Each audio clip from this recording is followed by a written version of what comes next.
İndi isə 7-ci sualın həlli ilə tanış olaq. Rabitə kanalının ötürücülük qabiliyyəti 10 megabit böl saniyədir. Kanala əlavə küy təsir etmir. Həcmi 100 megabayt olan mətn neçə saniyəyə ötürülə bilər? Əvvəlcə bizə verilənləri qeyd edək. Rabitə kanalının ötürücülük qabiliyyəti V hərfi ilə işarə olunur və bu sürəti ifadə edir. Sürət bizə verilib 10 megabit böl saniyə. Həcm isə böyük V hərfi ilə işarə olunur.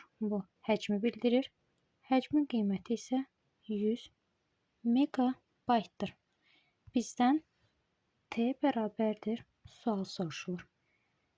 Bildiyimiz kimi V bərabərdir balaca V vurulsun T'dir.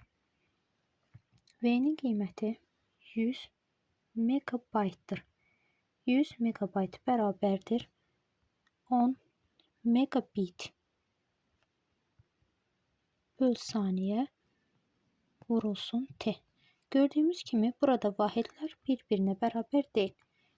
Bir tərəfi digər tərəfə çevirmək üçün, məsələn burada baytı bitə çevirmək üçün 100 vur 8 megabit